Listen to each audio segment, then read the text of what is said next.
So we were very confused because the patients were not at all similar to what we had expected, and they did not correspond to the picture given by as patients who would be eligible for the Dutch model of care. That original suggestion of the Dutch model of care was tailored for such young people who had this childhood onset gender dysphoria, etc. So we were very concerned, what might this mean? And I thought after a while, because of course for a while we thought that this is just a chance and it will change soon and we will see the same developments that the Dutch team had been discussing, but it didn't change. You get patients who are different from those for whom the treatments have been created to. It is important to raise a discussion in the scientific community, and this is why I decided that we need to relatively soon try to publish our first observations. And therefore we started, or actually after a while, we collected information systematically to inform the scientific community about these irregularities, so to say, we were seeing. Because I thought we need to start a discussion. Welcome to GENID Podcast. This is a podcast for perspectives on gender identity and treatment. Today we welcome Professor Riittakerttu Kaltiala. We think it's fair to say that she has spearheaded some of the most impactful research in the field. Would you like to briefly introduce yourself? Welcome. Your role and how you came to work in this field? Thank you. Thank you for this invitation. I am working in Tampere, Finland. I'm a Chief Psychiatrist in Tampere University Hospital, Department of Adolescent Psychiatry, where we have one of the two nationally centralized gender identity units for minors operating in Finland. And I'm also Professor of Adolescent Psychiatry in Tampere University. And I came to this field of gender medicine through this role. We were given the task to establish a gender identity service for minors in 2011. And as the chief psychiatrist, because it was decided that our hospital that was providing also gender identity service for adults should establish a clinic for minors, then it became my responsibility to organize the thing. Okay. So you had a clinic for adults. You were tasked with establishing a clinic for minors. What did the field look like when you entered it, and what did you think it would look like? Well, the whole discussion about opening a gender identity service for minors started in Finland in 2010. Before that, it was actually not discussed. In child and adolescent psychiatry, we always used to operate from the assumption that identity development is the outcome of adolescent development. So that the identity development is the most important developmental task during adolescent years. And therefore, it was not an issue of discussion. We were assuming and expecting that identity consolidation takes place towards early adulthood or after the first years of adulthood. And therefore, it had also been earlier considered premature to consider gender identity issues and possible medical interventions based on gender identity during adolescent years. But that was the time when the knowledge or the ideas of the forthcoming Dutch model of care started to spread in the environment, and it was a matter of political and activist activity and a bit also from adult service that they started to discuss that there should be such service for minors. And then we also had to orientate in child and adolescent psychiatry. So when we were given this task to open a unit for minors, we familiarized ourselves with the literature that was available by that time, international literature on pediatric gender medicine, and contacted all the clinics that were operating in Europe to collect information and familiarize ourselves with the field. and prepared on providing the service on base of this information that we could get from the literature and from the consultations with others. And at that time, the Dutch clinic was probably the largest, most established, or were there which other clinics in Europe were already doing this? London, Tavistock London, was operating right. Amsterdam clinic, and in the literature I could notice that um, there was Canadian researchers that were also influential in the field, and I think Stockholm was also providing service already at that time. Mm.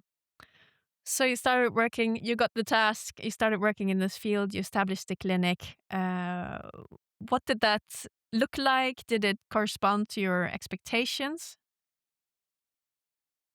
Well, we learned then from the literature that some people actually already have this issue of cross-gender identification already from childhood, and the forthcoming news and the slowly incoming news of the Dutch model that they were about to fully publish in near future.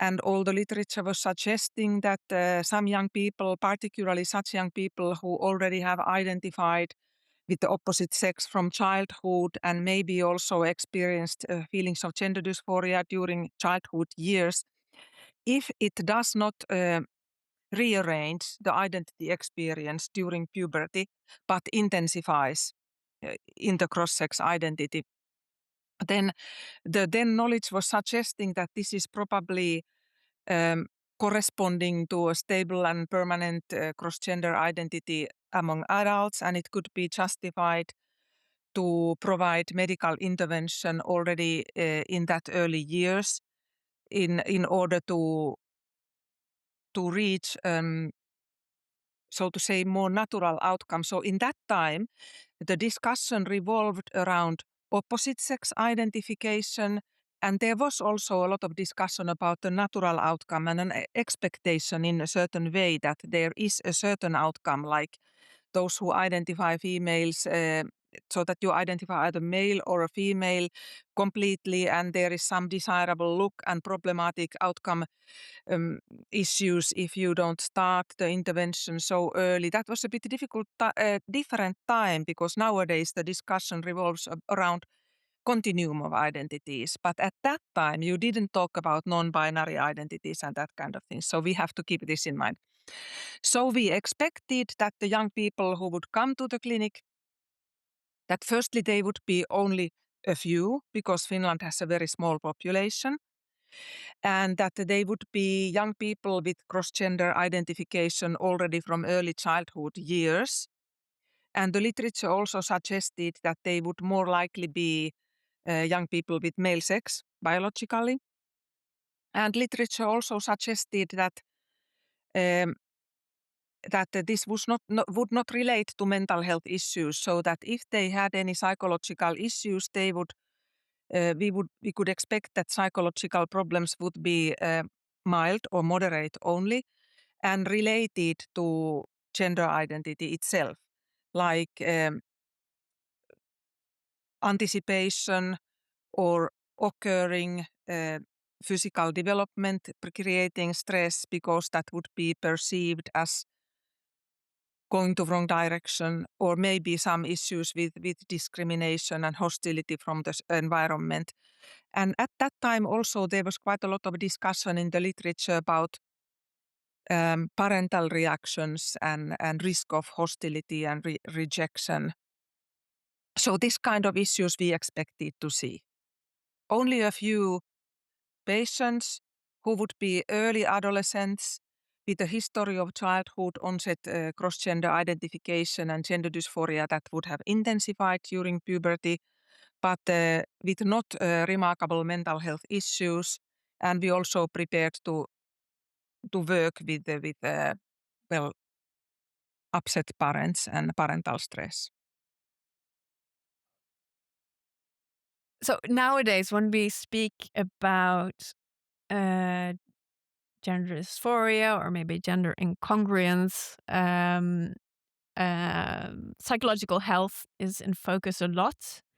But the original treatment rationale, if I understand you correctly, was more about achieving a certain physical goal to align with the identification which was expected to have persisted from early childhood.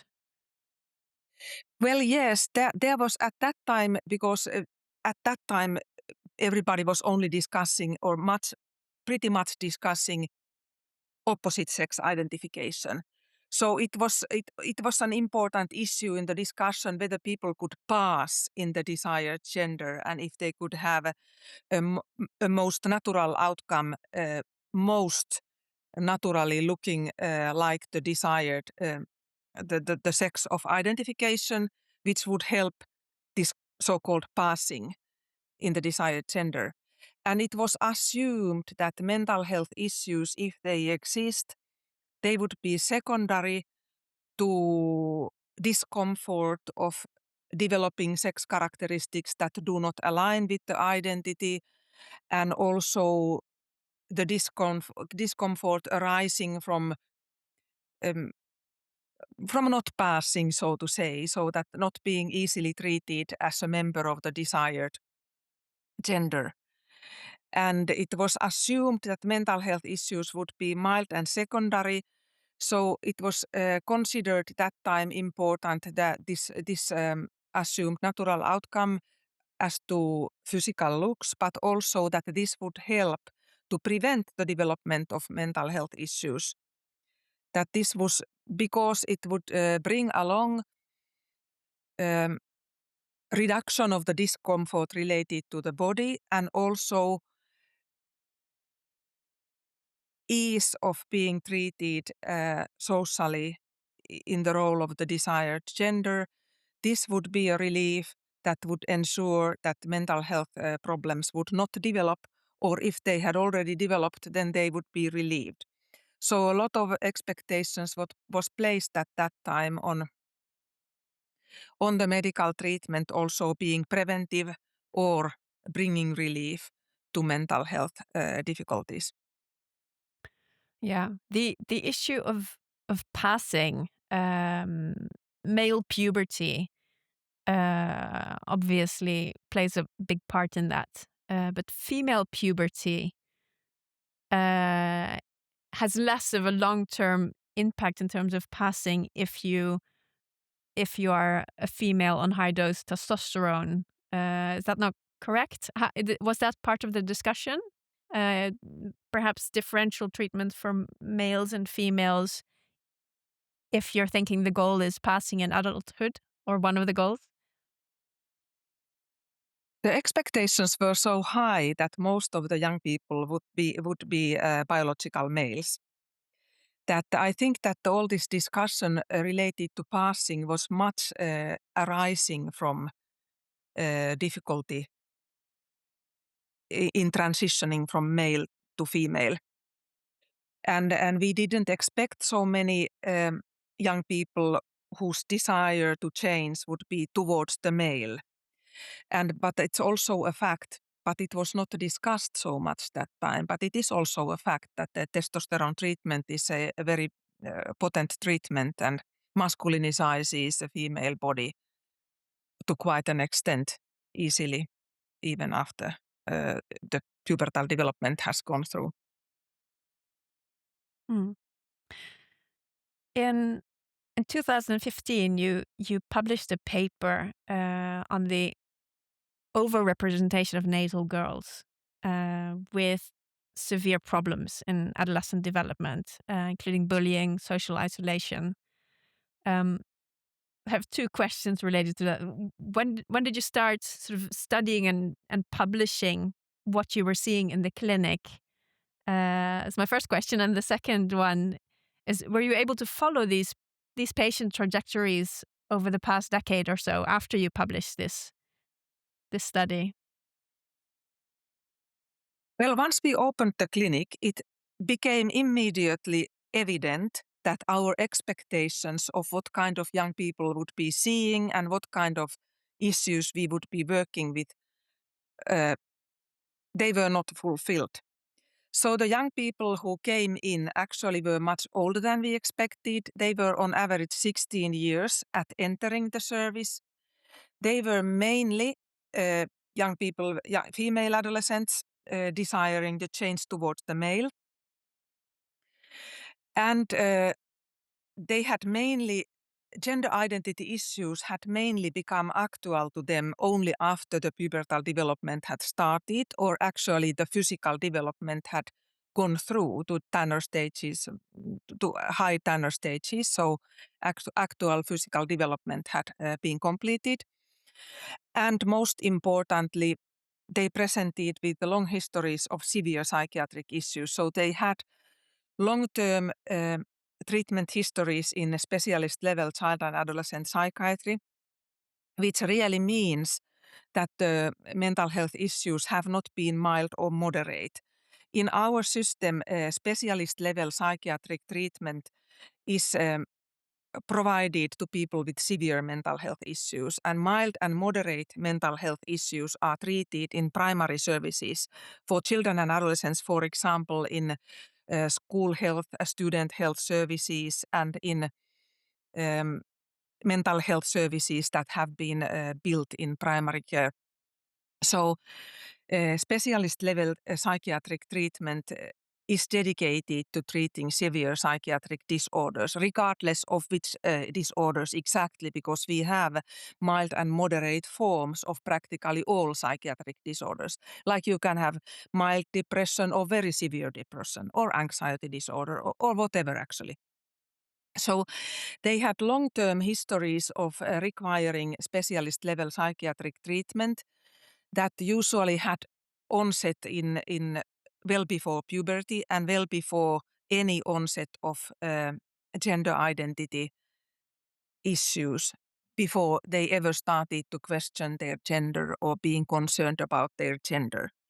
So we were very confused because the patients were not at all similar to what we had expected, and they did not correspond to the picture given by the as patients who would be eligible for the Dutch model of care.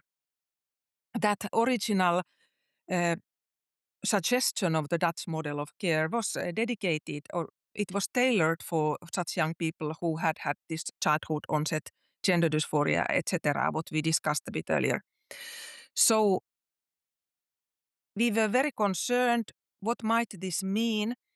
And I thought after a while, because of course for a while we thought that this is just a chance and it will change soon and we will see the same developments that the Dutch team had been discussing. But it didn't change.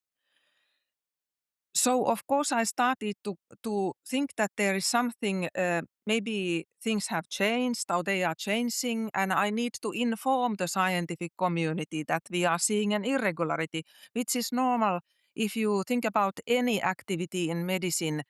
If suddenly the patient population start to change, if there are changes in the patient's needs, if the treatments that are, you have a certain variety of treatments, and you get patients who are different from those for whom the treatments have been created to, it is important to raise a discussion in the scientific community. And this is why I decided that we need to relatively soon try to publish our first observations.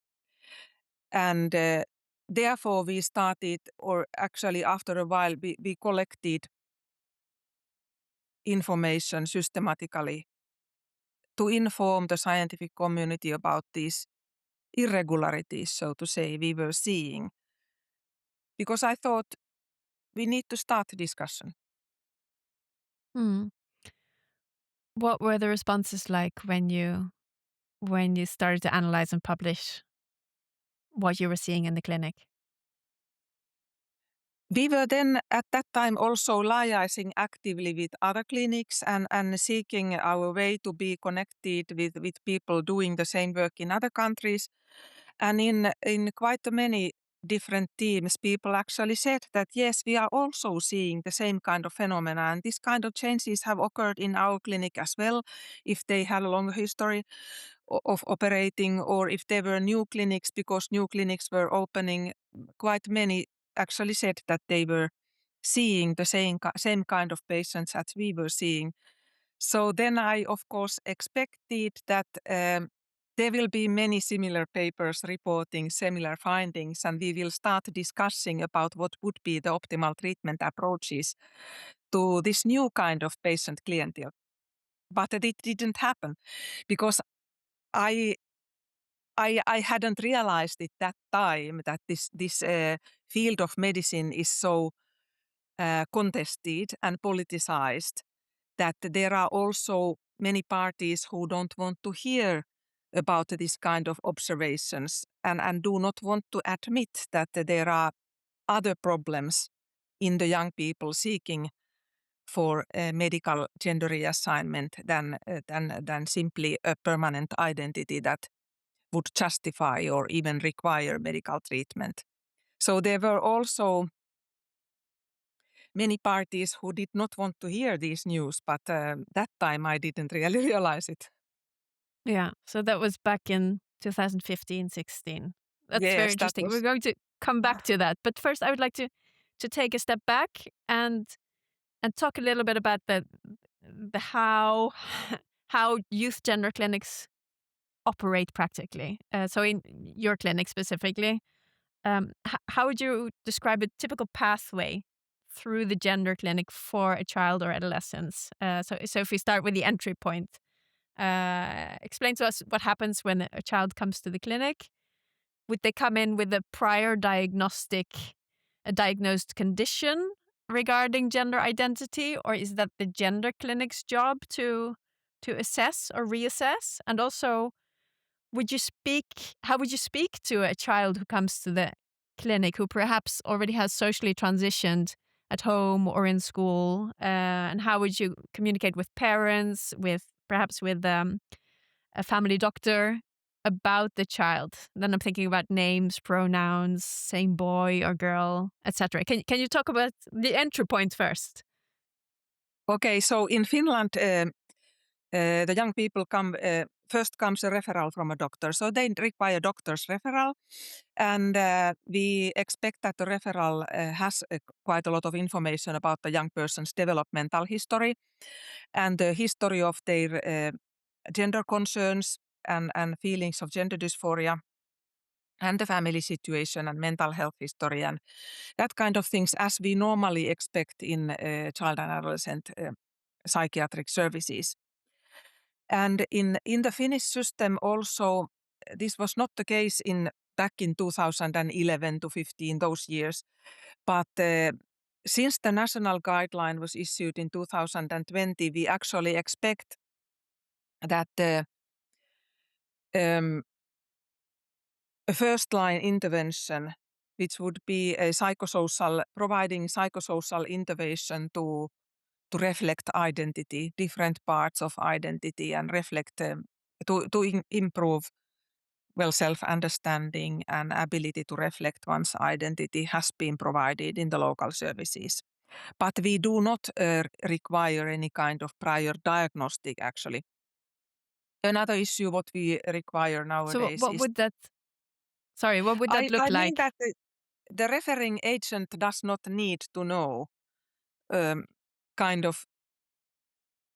I mean, it's our part to do the gender identity assessment, but they should familiarize themselves with the young person's living situation, mental health, developmental history, and organize this psychosocial intervention that can be... it has not been defined in strict terms, but we expect that people who are professionals working with children and adolescents use their professional knowledge to reflect the adolescent development and different parts of identity, because reflecting adolescent development and exploring how the young person's development is progressing and if their life situation is supportive to them as to in their developmental tasks and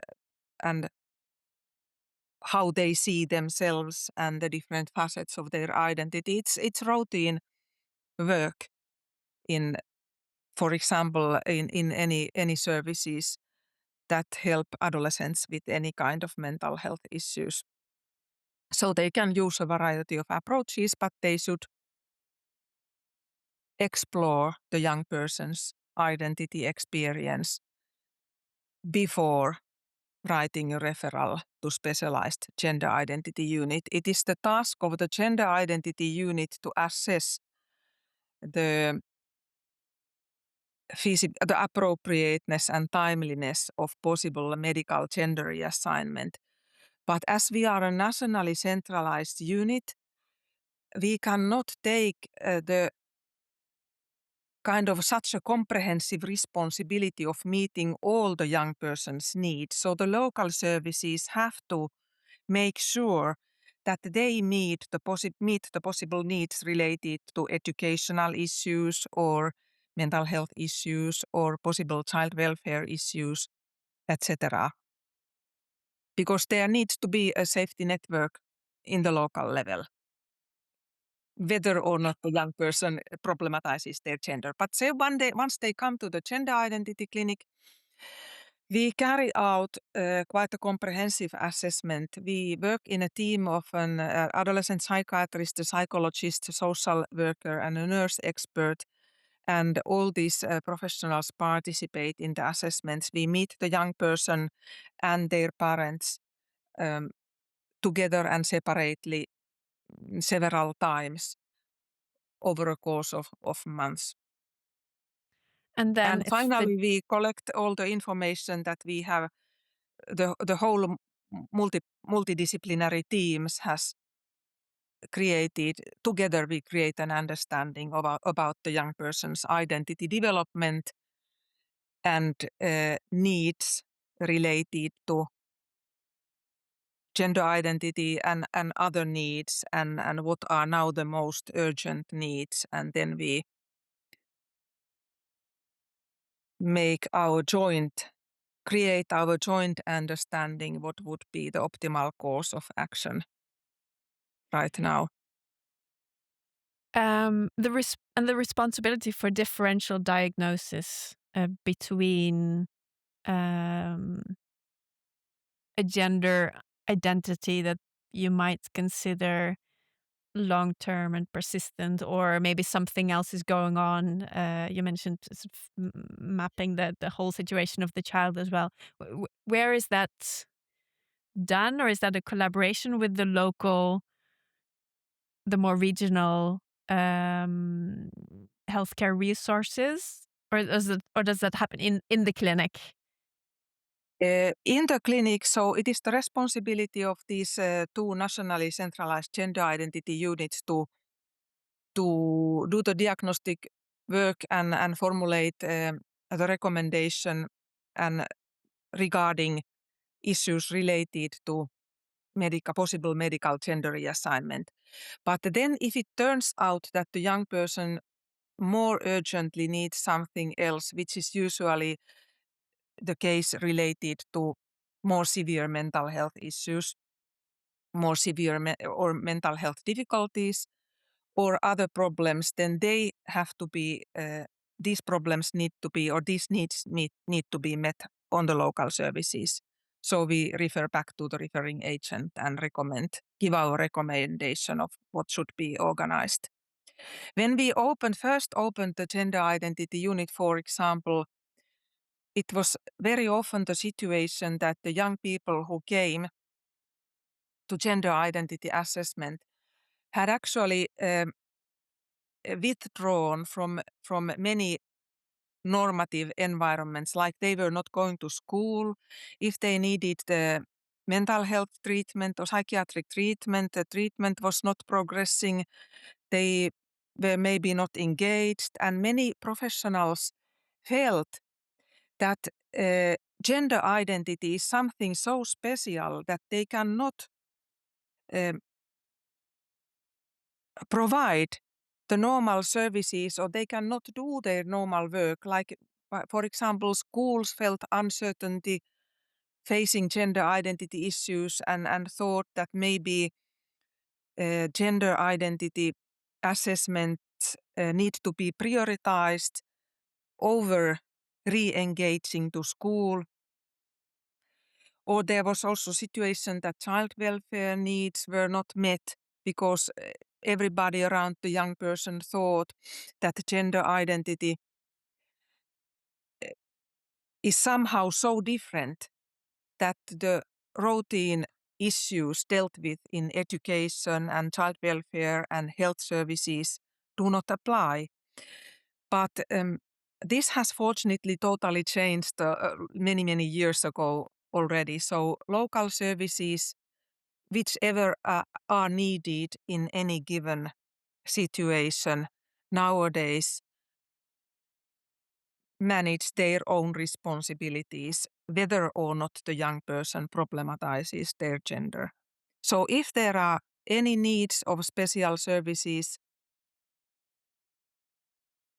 during the gender identity assessment, or instead of proceeding to medical gender reassignment, or during that if somebody proceeds, then the local services handle their role, so to say. That's very interesting. And I would have to say that contrasts with what we as a parent representative organization here in Norway. We hear a lot about healthcare providers being almost unable to mobilize support or care for any other issues if gender comes up. We hear about medical professionals declining to be of service for example, young people with psychological or psychiatric issues if gender comes up. We also hear about other diagnostic issues that are not prioritized and followed up by specialist care, where instead the gender clinic referral takes precedence, and which sounds like where you were earlier on in Finland. I have another question regarding diagnosis, because for the Norwegian numbers, only 3% of the children and adolescents referred to the national clinic were considered to not meet the diagnostic criteria for gender dysphoria or gender incongruence. Is that something that you would recognize from your clinic, or is there not like a stop go in terms of diagnostic criteria? So most of the young people are considered eligible to medical interventions in Norway. Did I get it Yes. right? Okay, no, not at all. In Finland, actually, as I said, that we soon noticed that a great majority of the young people who were referred to gender identity service to be evaluated for possible medical gender reassignment presented with so severe psychiatric disorders. And very severe psychiatric disorders most likely complicate identity development. It is not possible to conclude safely a permanent gender identity that would justify or even require medical intervention if the young person's situation development is complicated by severe psychiatric issues, which means that when such a great share of the young people who get a referral actually not only have a history but also currently present with severe psychiatric disorders, it naturally means that quite a big share cannot be considered eligible for medical gender reassignment right now. So we cannot recommend proceeding to medical gender reassignment interventions, and instead we try to make recommendations individually based on the young person's situation, but quite often it might be recommending that they continue the psychiatric treatment that was ongoing all the time, or then sometimes also if the young persons does not necessarily need psychiatric treatment, but the identity development still appears yet immature or maybe very unconsolidated, then time and also time is also sometimes needed, more time. Or then there may be also other issues that are needed more urgently so that we can better see how the young person's developmental tasks are progressing when the environment supports them better. And that can be reconsidered, of course, later on. But I should say that it is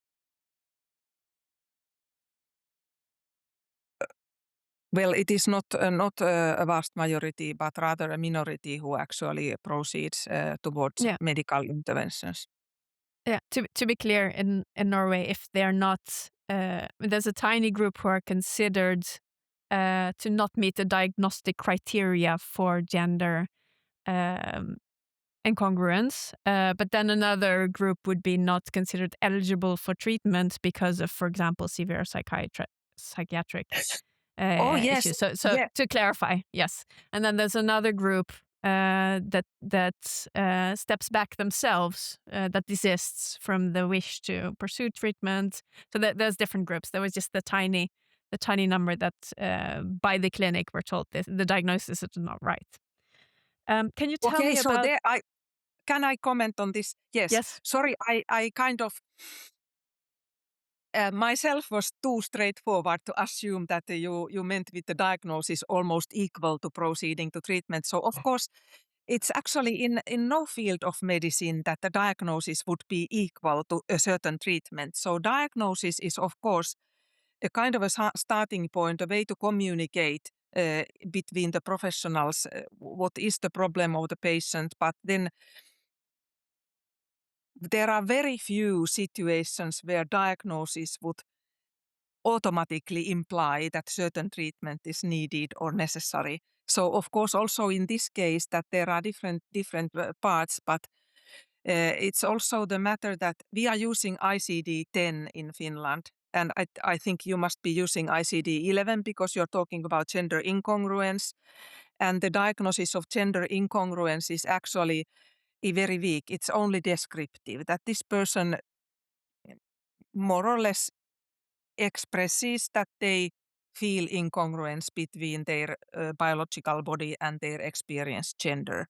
And of course, that is a weak and descriptive diagnosis. And then there are other levels of issues such as eligibility for treatment and readiness for treatment. And some people may also actually themselves don't want to proceed. Yeah. I think we could probably spend an entire day going into the different diagnostic labels and so on and the progression, but maybe not today. uh, Beyond diagnosis, what are some of the criteria to decide whether a patient is eligible for blockers or hormonal or surgical treatment? Surgical treatments are in Finland not provided to minors, so only legal adults That can would be by proceed. extension if they progress to Oh yes. the adult clinic. Okay, yes, and if they also during the process become legal adults and so on, but we so our aim is to create an understanding, a thorough understanding of the young person's identity development, and as the gender identity as a part of the identity development and the maturity and alongside with that also the assumed persistent of the cross-gender identification, but of course also of the young person's capacity to understand the information related and so that they are able to make realistic expectations and have therefore a capacity to give an informed consent to proceed to the treatments. And in case of the young person who is a minor also, uh, the parental consent requires that the parents are also thoroughly aware about well able to discuss the expectations, but also aware of the possibilities and the limits and the risks related to the treatment. So it's rather a process. I don't think it can be kind of minimized to list of criteria, but assessing the maturity and the assumed persistence of the identity experience and identity development and ability to give a meaningful informed consent to these treatments could be considered the core, the essence of the whole process. Okay. I would say that maybe that implies that there's also an advice from the clinic to pursue these treatments, not just, okay, we think you're eligible if you wish to pursue this. Or how would you look at that? So if we would actively recommend that somebody Yes. proceeds to medical Do you treatments, view your role as advising to pursue these steps, maybe relative to other possible responses than blockers, hormones, surgeries, or would you view your role as not being medical advisors in that sense? rather I would say that our role is not to advise somebody to proceed there, but when if we come to the conclusion during the discussions with the young person and their parents and the team discusses the findings together, then some young people for some young people we rather see it that young person and their parents can make this choice of proceeding to those treatments, but sometimes we advise against. Mm. Okay. But I don't see our role as being such that we would actively advise that you kind of should go to these treatments. Okay. Okay. Let's go to the Finnish study. You've been in the news a lot lately, or the study where you are, I believe, a lead researcher, the register study. Would you like to explain what the motivation was behind this most recent study, the study design, and then the main findings? Okay, so now you're referring to our register data, which is a real world evidence type of study. So we have established a register-based follow-up study of people who have come to these gender identity assessments, and some of them have gone to medical interventions. Others have been diverted to other interventions or recommended to take some more time. So some have proceeded to medical gender reassignment and others not. And we have a group of matched population controls. And then we have been researching the developmental trajectories of the young people who came into the service. So this dates back to both our original observations when we started to do the clinical work. And as I said, we immediately noticed that the young people coming to our service did not correspond to the expectations set by the literature. So there had been a change, which has been later on quite widely recognized, that the patient population has changed essentially. About during the same years also in the adult side of the service, they also have noticed the change that while back in the date in earlier decades, more biological males who were mature adults and had been considering their internal feelings of feminine identity and the urge to live and be recognized as females, who were the typical patients in earlier decades, they also have seen the change that the people coming into the assessments are younger and younger, so that nowadays a majority of the people who come to the adult side service are actually late adolescents, 18 to 22 years old. And also the share of biological females has vastly increased. So the same change, in a way, has been seen in the adult clinic.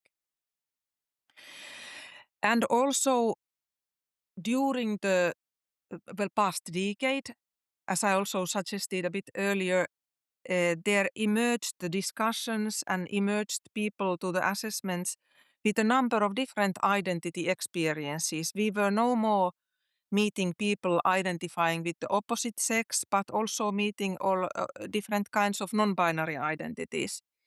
So the total change in the patient population and the lack of knowledge of the optimal treatments for these new kind of patients and the increased external pressures also to provide the medical treatments more rapidly with a lower threshold and less assessment created ethical stress in the assessment teams, and we were also actively asked that the national guidelines should be provided by an independent and authoritative body, which they did. So the Cohere Finland, which is a body operating under the Ministry of Health and Welfare and has the responsibility of giving national guidelines in complex issues. And for example, they considered this such an issue. When they review or they organized, they commissioned actually systematic reviews of the evidence of the effectiveness and risks and benefits of these treatments, and noticed then that the literature backing the medical gender reassignment interventions and particularly giving evidence or support to the expected mental health benefits and improvements of quality of life and functioning was actually very weak, practically non-existing concerning minors. That was one of the reasons why our national guideline became rather conservative. So Cohere Finland also prompted that we should, from the teams operating in the field, set in action to create research evidence to explore and to do research, to be part of providing the evidence of optimal treatment solutions. So in response to my own observations, because we still continued seeing change all the time in this field and all kinds of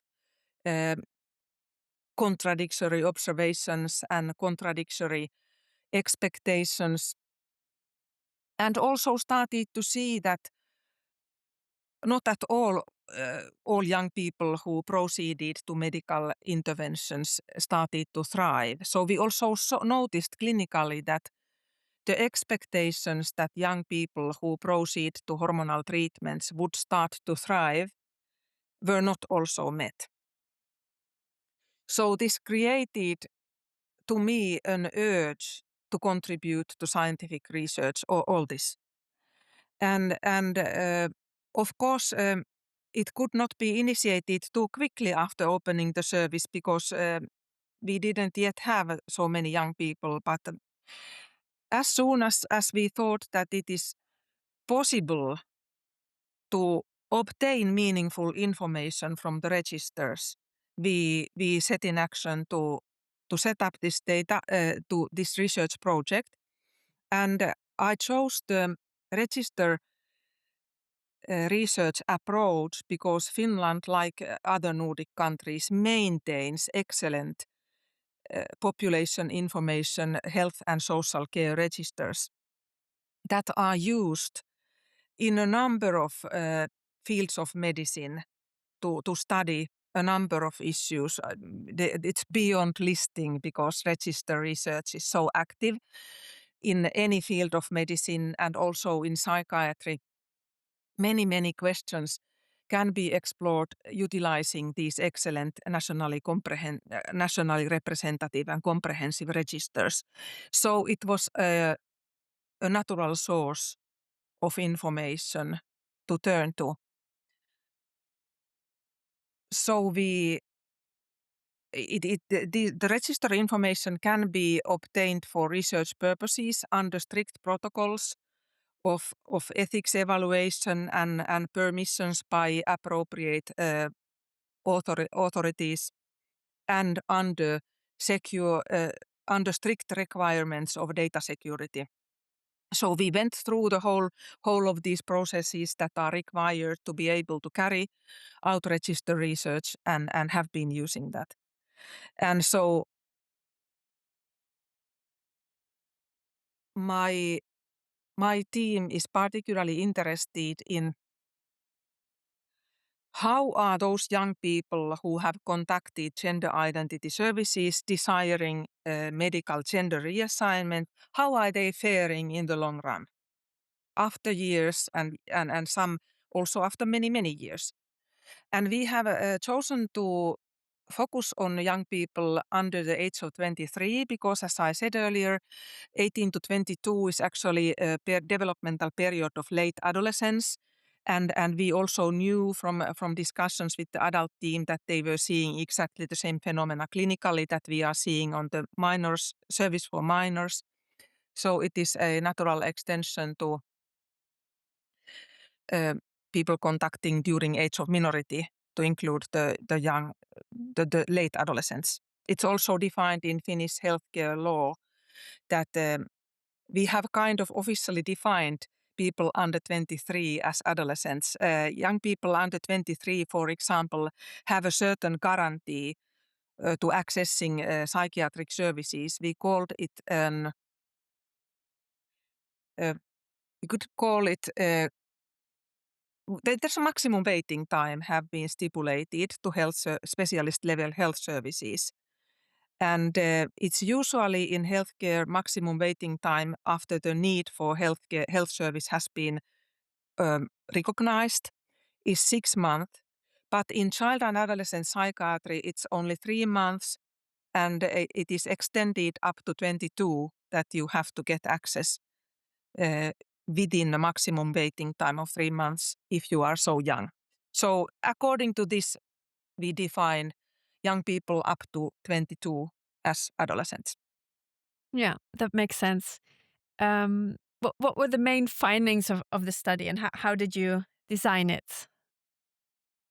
So firstly, we wanted to see whether there really has been a change in the patient population coming to these services, because the earlier literature before 2010 was only discussing about mild and secondary mental health issues. And when we opened the service, we saw severe mental health issues with onset long before any onset of gender concerns.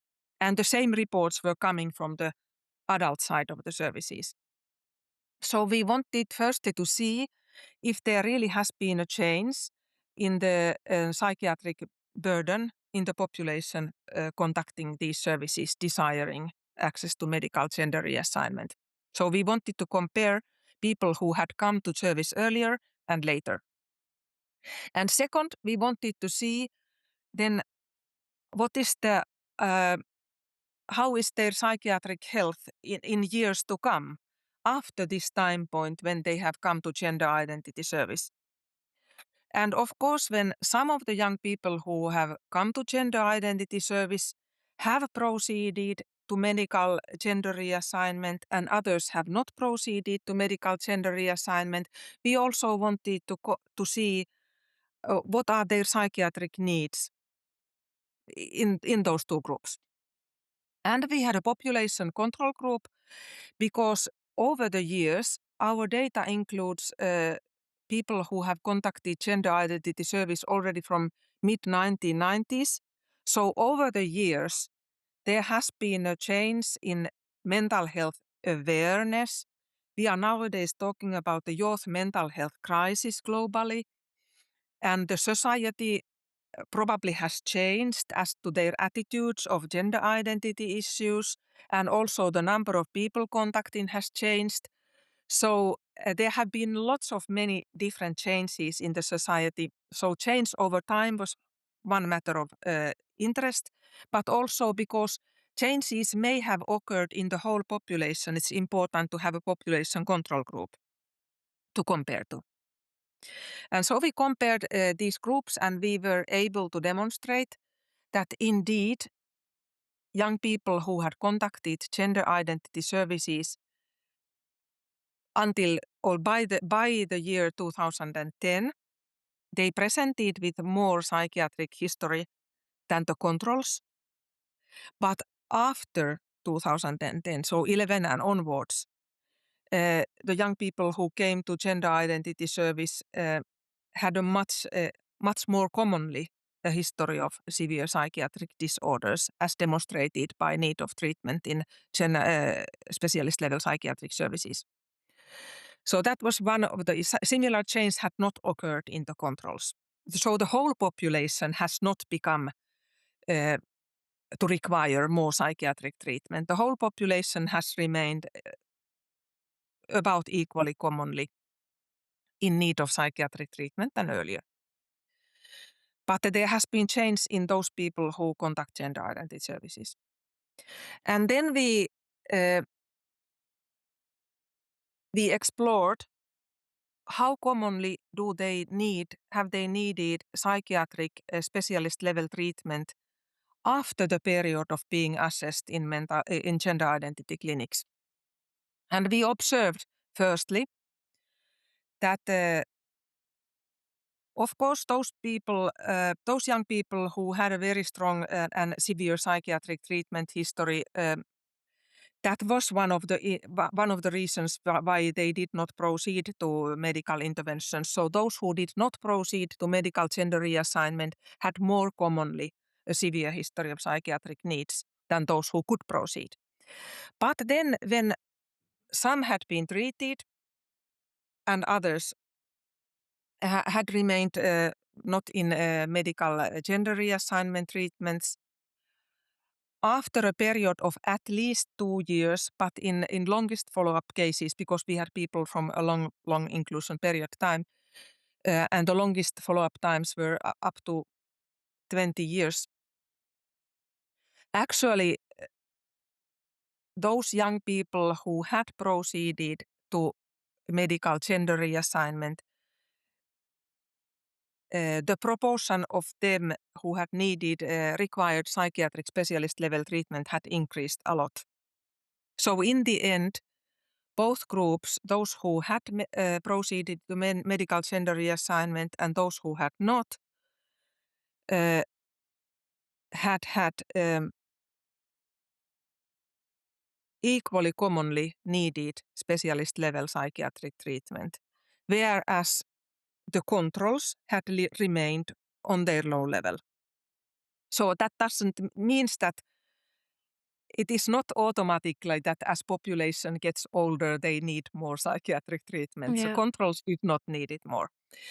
And obviously, of course, even if the register-based study has some strengths, like it's comprehensive, it suffers no loss to follow-up, and specialist level psychiatric treatment in Finland really means that the person has something of considerable severity in terms of psychiatric mental disorders. Then we cannot directly demonstrate causality. So we cannot say that treatment or no treatment or being in treatment had a causal influence on getting more mental disorders. But of course, we can also not totally ignore. We can say that we could not demonstrate great reduction in psychiatric needs. On the contrary, psychiatric needs increased in prevalence. And then one of the issues that one, of course, has to consider, could it be that in some young people actually also the medical gender reassignment had some role for the increase in psychiatric needs? There could be direct biological influences. There could be reasons like disappointment with the in the expectations that the treatment could bring about, or some other reasons. But we have not argued strong causal association. But I have noticed that there are some parties who are enthusiastic that our study now has shown that medical gender reassignment is dangerous. And then there are others who are upset that our study has shown nothing, and we have erratically claimed that it's a causal relationship, which we have not done. And so there's been a lot of emotion around the study.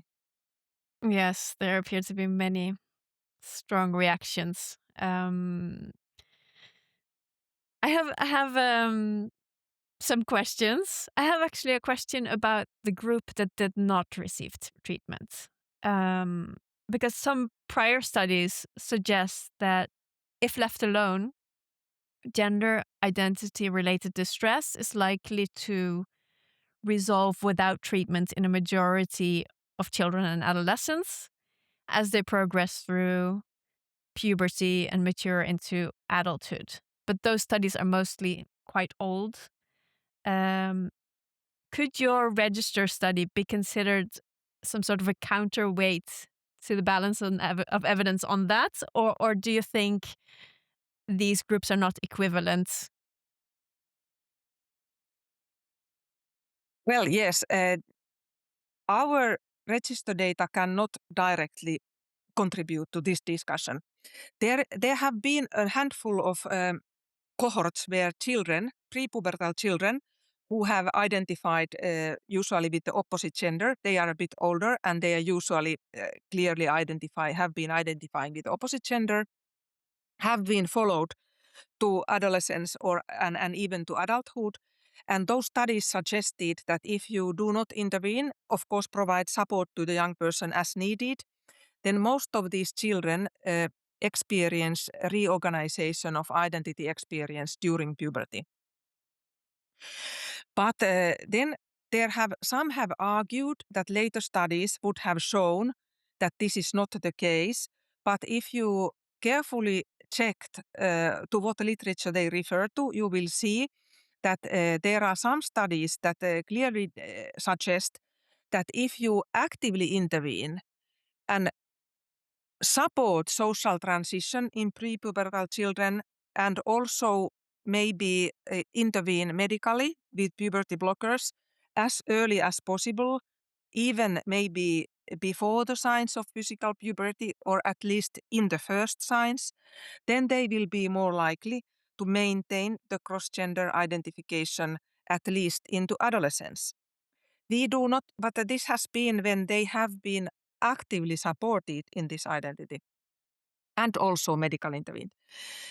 However, this kind of practice of actively supporting and intervening early is so new that there is not yet data that would have followed up this kind of children into adulthood.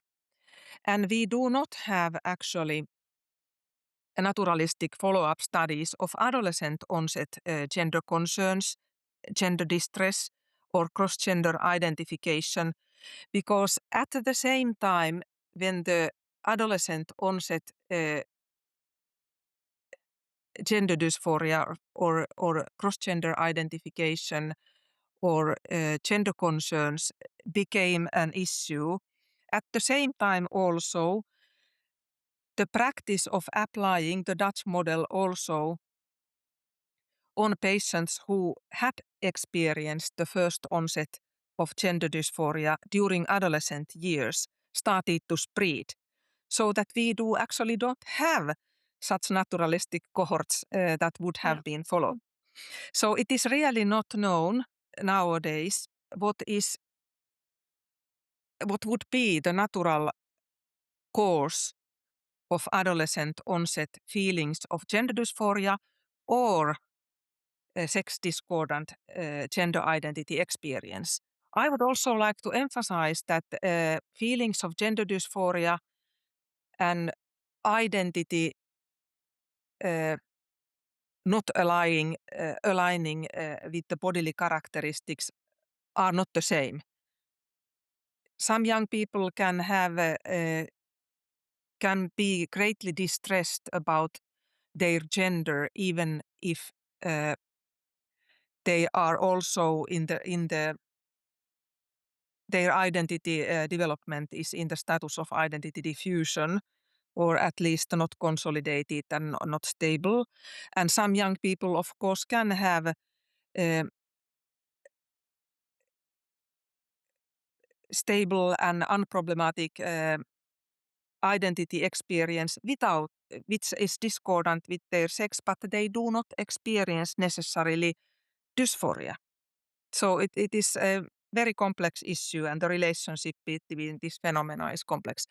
But our study focuses on people who have contacted the gender identity clinic desiring medical intervention.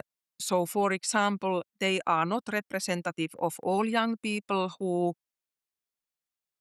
present with the transgender identification. Well, that's, for example, one reason why we cannot contribute to that discussion which you opened. Yeah. Okay. Let's move on. The criticism that has been directed at the study, as you said, some of it is quite emotional. I've also seen some suggestions that no, but it's just that their psychiatric needs have appear to have increased a lot because of how they were met at the gender clinic, or because of how they are met in society after starting medical transition. What criticisms do you think have been reasonable, and are there perhaps also some criticisms that you think are a bit disproportionate? Well, firstly, quite many seem to know better than we, the here who actually work in Finland, whether being in treatment in specialized psychiatric services signifies severe mental disorders or not. So I emphasize once more that there are services for people who feel a need to explore their identity or learn to know themselves better, or they need psychological support or counseling or mild mental health issues. There are services for those people, but specialist level psychiatric treatment in Finland is really for severe psychiatric issues. So if somebody is in treatment in psychiatric services, then it indicates that they have mental disorders that require treatment. So then we have also excluded those contacts that relate directly to the gender identity assessment. So merely being in gender identity assessment does not explain why they had contacts in psychiatric clinic. We also, from the point of coming into gender identity service, we took this 2-year break and started to follow the subsequent need of psychiatric treatment after 2 years, firstly in order to allow the gender identity assessment also to be completed, so that some people will have proceeded to interventions and others will not have proceeded. And also to be able to include those latest cohorts who came in, who our inclusion period was until the end of 2019. And then 2 years was for the latest intake group. It was the maximum we could get. But we have not followed each and every case for only 2 years. I emphasize that the average follow-up time was around 6 years and longest around 20 years. So there are many, and majority of the patients in the material, the psychiatric treatment needs have been observed many years later than the gender identity assessment, not only 2 years later. So if you take this, it's also, you would expect that those people who proceeded to medical interventions would generally be more satisfied with the assessment. So the assumption that the assessment is so traumatic that they need psychiatric treatment after years is frankly ridiculous. Then you would rather think that those who did not get the treatment would be less satisfied, because people usually have a very clear preference to proceeding to these treatments when they come to these assessments. Hardly anyone really only comes to the assessments to explore whether this would be a good idea for them. Most of the people who contact gender identity services have a in advance set the assumption or the desire that they will get the medical treatment. So that's also not very valid. Then some has suggested that yes, they have been suffering because Finland used to require infertility before allowing change of juridical sex, so the identity documents. But the requirement has not been for sterilization. It was always sufficient in Finland that the people were on the cross-sex hormonal treatment. And I want to emphasize that using cross-sex hormones actually produces infertility, whether or not this is required by law. Not to mention that if you proceed to gender surgery and the gonads are removed, then this will definitely produce infertility, whether or not it is required by legislation. Of course, we nowadays think that such requirements were inappropriate, but it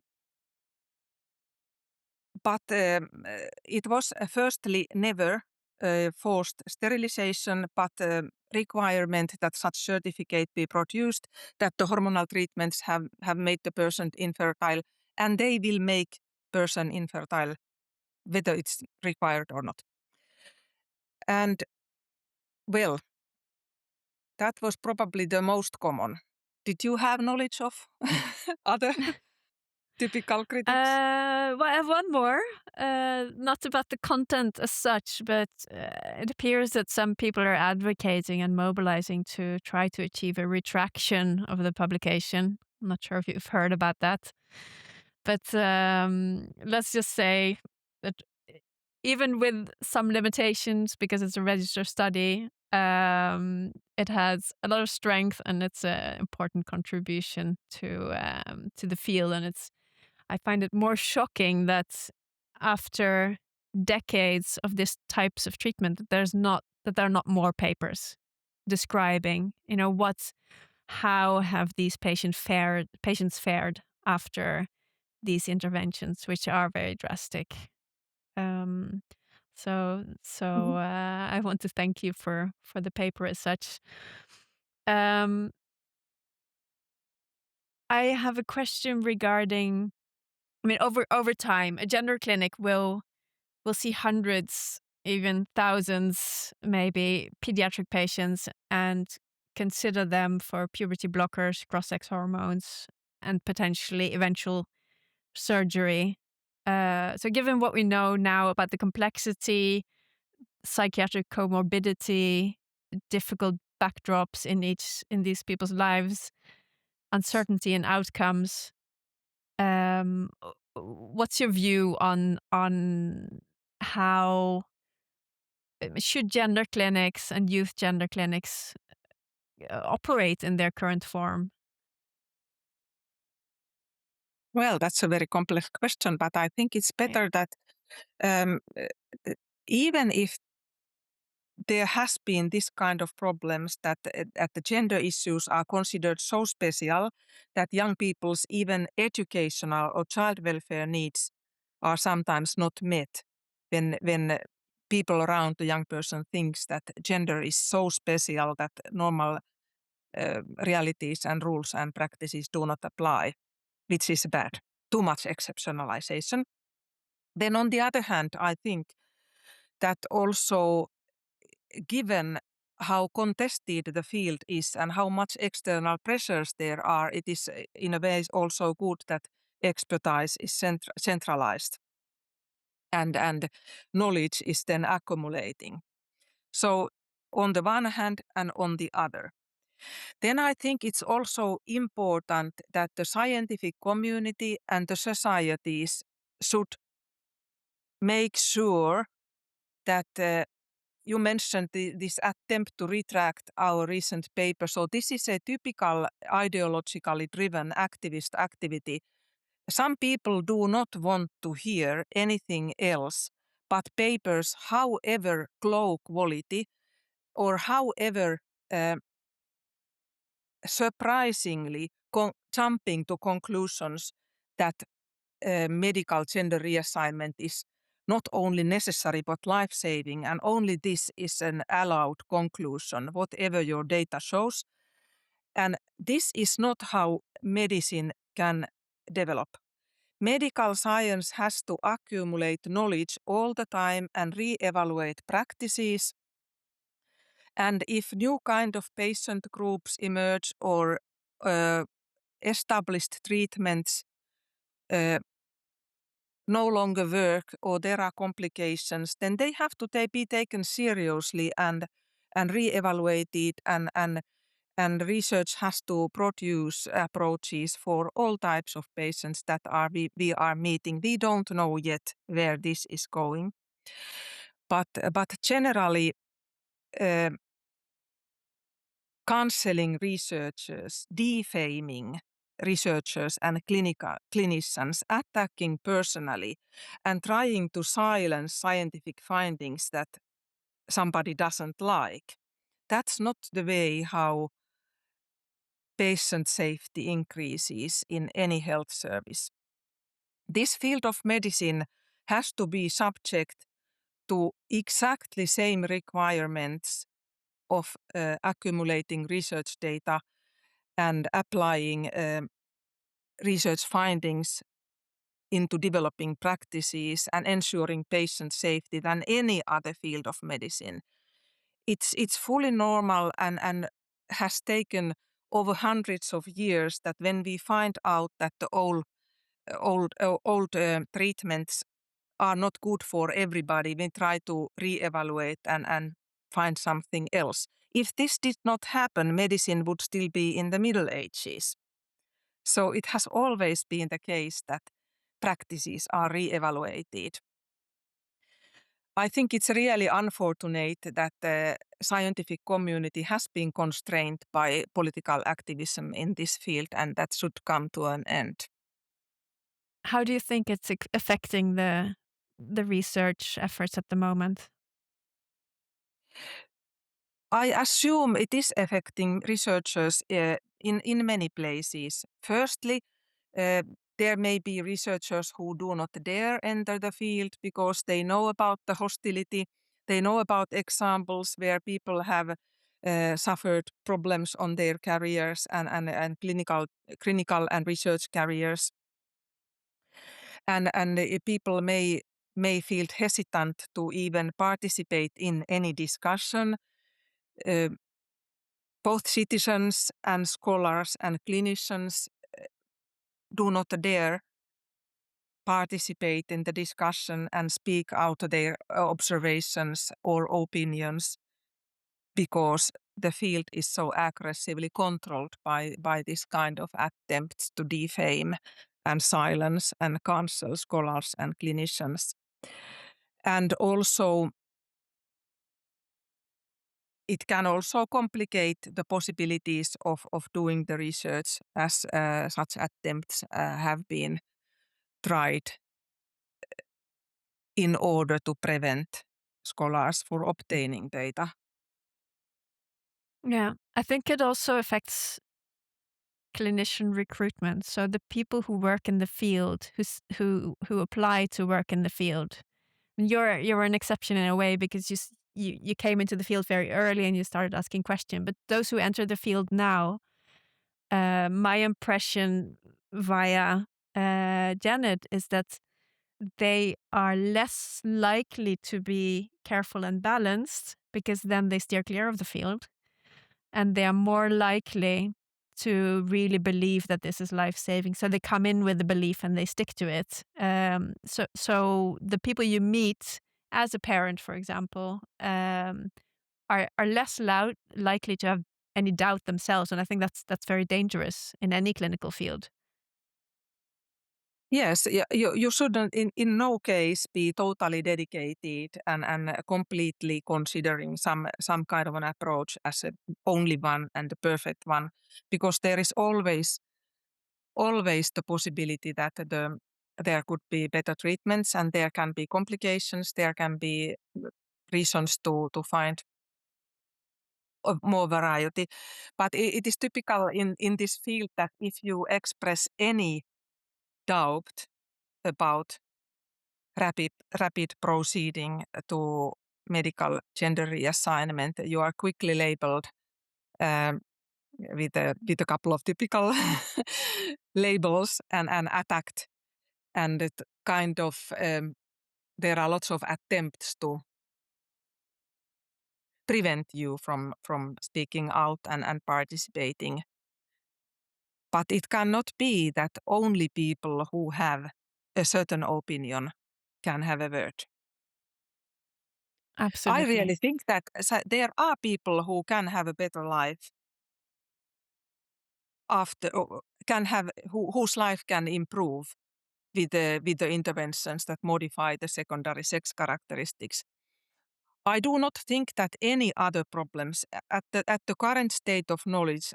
I do not think that medical gender reassignment can help in mental health issues or psychosocial difficulties or educational problems, or not to mention child welfare issues. But it is, of course, well known that bodily characteristics can be modified, and some people can have better life after that kind of interventions. Maybe even some people can have so mature and stable identity that these treatments can be safely initiated during developmental years. But when we are talking about people who are still in the developmental years, the assessment has to be individual and careful. So we cannot think that one size would fit all. What do you think about society-wide expectations to affirm identity in children and adults in schools? In Norway now, there's a new plan by the government, by the family and the child department, to start to educate all public employees in this, including telling them that perhaps you have to change your language when the parents are in the room, uh, because they may not be supportive of a child who wants to be called a girl's name or a boy's name, etc. What do you think about those types of, about this cultural development that has happened outside of your clinic and in the entire Western world, where it's the individual regardless of age and situation? Maybe they're in foster care after trauma. I mean that it's affirmation all the way. What's your thoughts on that? Well, I think there are, this is again a very complex issue, but generally I should think that there has been a lot of concern raised about the child who identifies, has a cross-gender identification or identifies even with the opposite sex, that it is very harmful for the child if they are told that control yourself and you must stop that and so on. But I think it's also harmful for the child if the child is given the message, so that it's harmful for the child if they get the impression that there is something wrong in your mind and your identity and in you psychologically.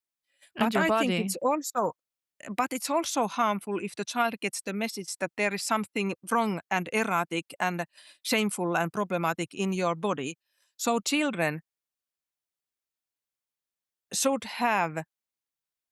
be accepted and supported in according to their developmental phase as a whole, as to their mind and body. But then in adolescence, so I wouldn't recommend that professionals kind of do a social transition for a child. If the parents think that they find it appropriate to allow to varying degrees their child to experiment with the desired role or do a kind of a social transition, so it's a bit also not so clear cut. Then it's a matter of family, but you would discuss, and I would nevertheless emphasize that it's important also to give the child room to feel differently with the puberty, because it may also be a trap for a child if they are affirmed so eagerly that they do not dare speak out if they feel differently when puberty strikes. And then we will see. It's also important that adults maintain their adult role and ability to contain anxiety instead of acting out and doing a lot of things because of their own anxiety. That will make the child more anxious if they are kind of given the message that the forthcoming puberty is very dangerous and you are in great danger. So that kind of messaging is harmful for the child. So when we come to adolescence, it's important to understand that it is the identity development is the most important task of adolescent years. And it is characteristic of adolescent development to experiment with identity options and also to express the lived identity externally. So in adolescence, I wouldn't recommend either that adults in somehow do the transition, but the adolescent, we would rather observe an adolescent. It's of utmost importance that everybody can live safely without discrimination and hostility. But adolescents need to find their identity and kind of ways to express it by themselves. I think that brings us full circle to where we started, when you started explaining that we used to think that identity formation was a result of adolescence and of development and not the starting point. Yes, because during Yes. adolescent years, young people experiment, explore, and then they make identity commitments. They may still change, and slowly then they reach the achieved identity of adulthood. I think we will wrap there. I've taken too much of your time, but this was such a fascinating conversation. Thank you very much, Professor Riittakerttu Kaltiala. Thank you for inviting. It was nice to talk.